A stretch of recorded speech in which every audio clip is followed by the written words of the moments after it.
What's up everyone, welcome back to my channel. This video is actually going to be part 2 of like a 2-part series. I guess you could call it a series if you really wanted to, of how to get over your fear of roller coasters. So this video is like the step-by-step video of like what exactly you have to do before going on your first roller coaster. And my first video was just like my story of how I got over my fear, and I'm trying to like get you guys excited to go on your first big roller coaster. So I think most of you just want the step-by-step process, but the first video does provide some context for some of the things I explain in this part of the video. So I'll link part 1 in the description, and I'm posting both of them at the same time, so you're not going to have to worry about like waiting for the next part to come out or anything like that. So the first step to getting over your fear of roller coasters, I would say, is to understand what is causing your fear of roller coasters. Maybe you don't like the drop feeling, or maybe you're scared of heights. Maybe you don't want to go upside down. Maybe you're scared of getting dizzy on the roller coaster and you don't want to throw up after that. Or maybe you're just scared of the safety of roller coasters. And all of these, I can tell you why you shouldn't have to be scared of these. So, being scared of the drop feeling and the heights, those are probably the two hardest to get over, because like no matter what you do on the roller coaster, you're going to, you can't just make a roller coaster shorter. You can't just get rid of a drop on a roller coaster, you're gonna have to experience those two things. And so like what I was saying before with my first experience, everything else that you like about it is going to greatly outweigh what you're not gonna like about it. If you're just scared of heights, you're only up in the air, really tall for maybe 5 seconds, and then you're down to the ground. You're going really fast. And I think even heights on rides are different than, having a fear of heights. There's a difference between leaning over a railing and be like, oh my gosh, I'm gonna fall, versus being, on a sightseeing, view, like, those tall towers. You get to see like everything in the park. Like, there's a big difference between those two things. Maybe you have a stronger fear of heights than just that, but there is a difference between that. So if you're okay to be in like those sky towers, then I'd say, oh, don't worry about the fear of heights. And then the drop feeling, again, it's only 2 seconds that you're gonna feel it, but everything else, I guarantee you're gonna like. And another thing I forgot to mention is that when you're going really, really fast, all feelings of, just how high you are and like the drop feeling even, it kind of just disappears the faster that you go. Like for the height, for example, like you'll know you're really high on the first drop, because you're going really slow and you're looking straight down at the first drop. But after that, you're going over the second hill at like, I don't know, 60 miles an hour or something like that. And at that speed, you're not even thinking about how tall you are. You're just kind of like going with the flow of things. And then for the drop, I'm not sure if this is the same for everyone, but when I went on Rip Ride Rocket for my first time ever, I didn't feel the drop at all, except for like that split second. And so I don't know what it is about it. It's more, you kind of get a floating sensation instead of a drop feeling. And that might sound the same to you, but to me it's different. So yeah, I think it might be different for everyone. But yeah, definitely just overall, the sensations of height and that drop feeling are like, they actually decrease with the faster that you go. Yeah, and if you're scared of getting dizzy on a roller coaster, to be honest, I've never gotten dizzy on a roller coaster. I've been on, more of the bigger rides after going on that first big one.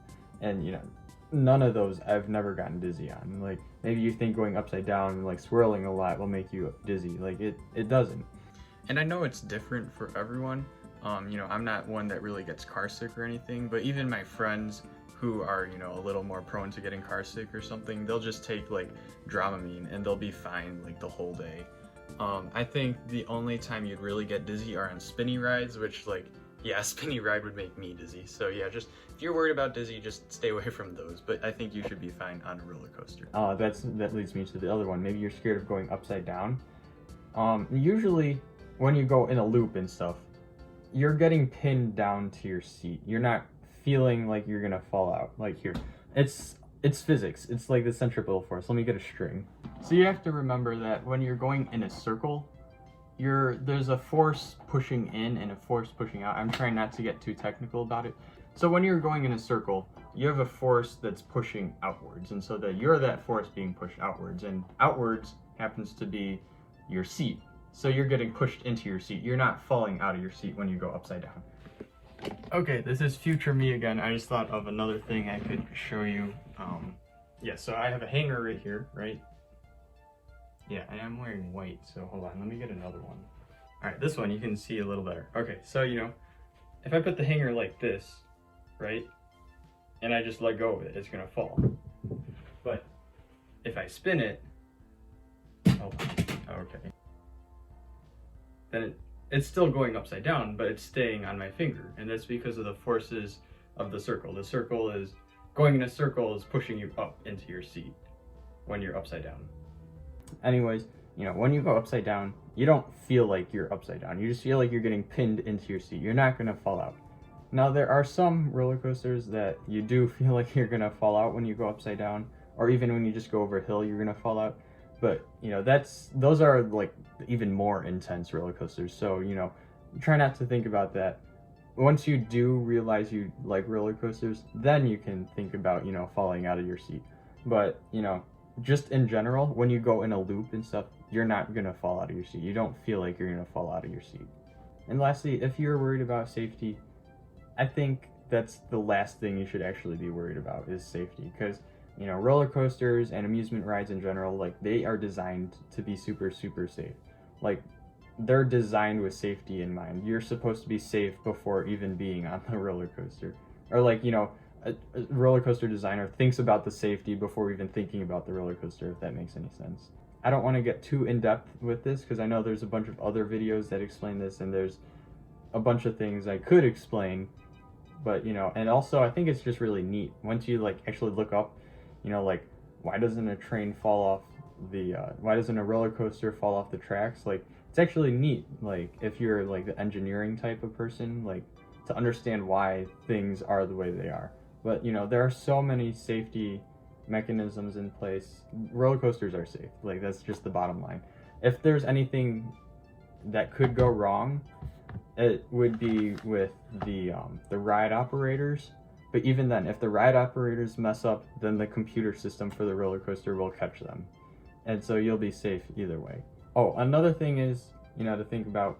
Maybe you've heard about like roller coaster accidents and stuff like that, and like you think, oh, it could happen to me. Well, I think there's this psychological thing that I heard about. It's that hearing news stories about something makes you think it happens a lot more than it does. Like, the example they gave was a plane crash. Like, you hear a news story about a plane crash and you're like, oh, it must happen every so often, but like, they don't. The only news story about it, they make a news story about it because it never happens. And so, you have to understand that that's the likelihood of, something bad that is going to happen.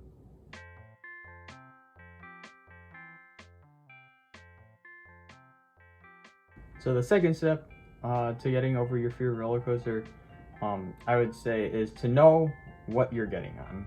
So, there's a bunch of different types of roller coasters. There's, family-sized ones, there's kiddie-sized ones, there's the big thrill ones, there's ones with the chain lift, there's some with a launch. And so, you don't want to get caught off guard. When you get caught off guard, that is what, spikes your fear. So you want to know what you're getting on. And so, way to do this, maybe before you go into park, just look up just go on like Wikipedia and just be like, what roller coasters are in this park, or go with someone that's been in the park and have them show you, what each roller coaster is like at that park. And so part of understanding what you're going to go on is just understanding. So there are some that are big but aren't super intense, then there are some that are big and are really intense. Or maybe even there's a big one that's not intense and a small one that is intense. And so, like, what makes a ride intense? Usually it's a lot of twists and turns and stuff. Because, when you get pinned down into your seat, all of the blood rushes down to your feet, so it goes away from your head. And so sometimes even after like a prolonged, even just 2 seconds of that, if you're not prepared for that, you can actually start to gray out and black out. And like, I don't want that to scare you away from it, because it happens to people, and it happens for only 2 seconds, so it's a completely safe amount of time for that to happen. But that can happen. So like, that's what makes it intense, is like when you feel like a lot of forces and stuff. And there are some like big ones that aren't super intense like that. For example, Mako at SeaWorld, it's 200 feet tall, so that's a huge one. But all you do is you go over hills and stuff. And so when you go over a hill, you actually just kind of like lift out of your seat a little bit. But other than that, you're not getting like thrown around and all that. So it's not really a super intense ride. And so this is another step that I'm going to put in right here, because I didn't really think about it until later. So just ignore the numbers that I say in the video. Anyways, so this step is to be prepared for certain forces that you feel during the ride. And so, of course, be prepared for the drop. You're gonna feel like a feeling. You're gonna feel your stomach float and stuff like that. But I kind of talked about this earlier, but there's a feeling of drop, and then there's also a feeling of just like free floating and stuff like that. So when you go over a hill, that's when you're going to feel like you're floating. Sometimes it feels like you're floating out of your seat, and sometimes it feels like you're falling out of your seat. And most of the time it's just floating. And then when you're at the bottom of like the valley, like right after the hills, you're going to feel like you're being pushed into your seat. And so, sometimes that can be uncomfortable, especially if it's like really hard. I think I talked about this somewhere else in the video, but I explain it better in that part of the video. But yeah, so, bottom of the hill or bottom of valleys, you're going to feel like you're being pushed into your seat, and that can sometimes feel uncomfortable. The top of a hill, you're going to feel like you're floating, or sometimes even falling out, but usually it's just floating.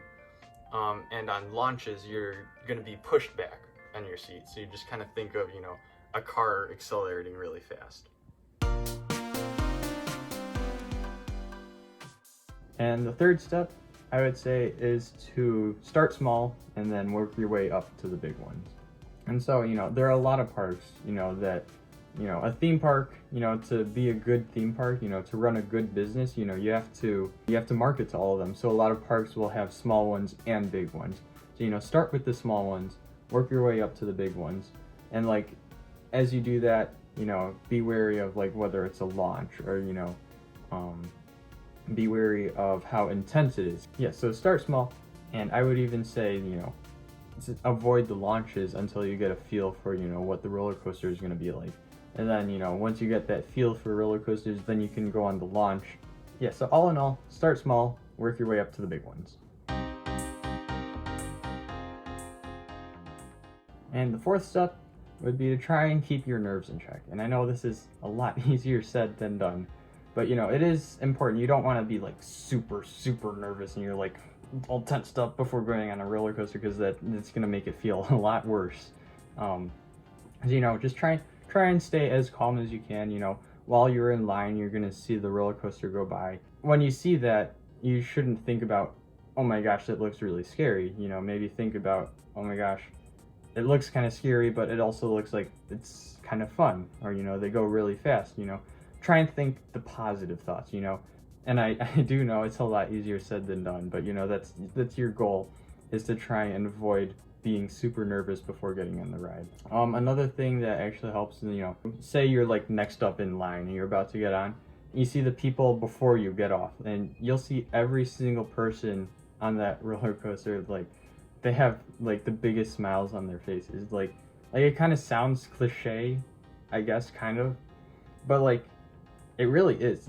Like, it's true, because when I was explaining my first ride on that big one, and like I was scared to go on it, and then I had like the best time ever on that, and so I got off that with the biggest smile on my face. Like, it really is a good indicator of how good of a ride is, because you don't just get off a ride and you're like, oh, I hated that, but I'm gonna smile as big as I can. Those are people's natural reactions there. If most people are happy getting off that ride, then like odds are you're gonna be happy getting off that ride too. So look at the people getting off the ride, try to think happy thoughts, You know, try not to think, oh my gosh, I'm so high in the air, oh, I'm, so going so fast, try not to think about that. Just try and, keep a clear mind. And, in line, it can be hard to do that. So, try and go with someone just trying to, like talk about something. If I went with a group of friends to Cedar Point, and, we were just talking the line the whole time. And so, that helps get your mind off this, intimidating thought that, oh, I'm going on this huge roller coaster. And another thing with trying to calm your nerves, actually, it's kind of weird, but I would feel more nervous in line than when I would sit down. And I think part of it is I don't like standing for like 40 minutes.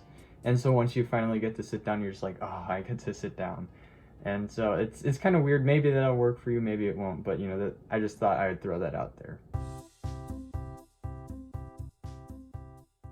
And so my last step for trying to get over your fear of roller coasters, at least I hope this is the last step. I might think of something else. But anyways, once you're actually on the ride, well, there's kind of multiple parts to it. Try and scream and try not to tense up too much. And so screaming, it just, I don't know, it feels fun. It makes it more fun. And I think it does technically help you tense up less. Like I said before, tensing up when you're on a roller coaster makes everything feel like much more intense. So, don't tense up, otherwise it's going to feel worse. But yeah, so screaming I think helps you not tense up. And also it's just, I don't know, it's fun to scream. It just is. And another thing is, like I was saying earlier, on some of the intense roller coasters, you're getting pushed down into your seat, so you might like gray out for a little bit. What you're supposed to do is you're supposed to tense up. Yeah, so like I know it goes against the don't tense up rule, but I feel like by the time you get on super intense rides, you're gonna know exactly what a roller coaster feels like, and you're gonna know what suits you by that point. You're supposed to tense up like your legs and stuff, because that squeezes all the blood back into your brain.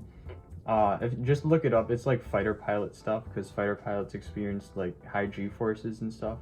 But that's just like, a little heads up if you ever start graying out. Oh, and another one is breathe, because the reason why you start graying out is because there's no oxygen in your brain. So you want to breathe, because it gets oxygen to your brain. Actually, my first time when I went on that Rip Ride Rocket, there's a part where I was completely black. I didn't see anything at all. Like, I don't remember that part of the ride. And I do remember, so that's when I looked up, what am I supposed to do? And it said breathe and tense up. And I'm like, oh yeah, I wasn't breathing, because the whole time I was screaming. So, you want to, you scream as much as you can, but, also get in some of that air, because you don't want to scream the whole time.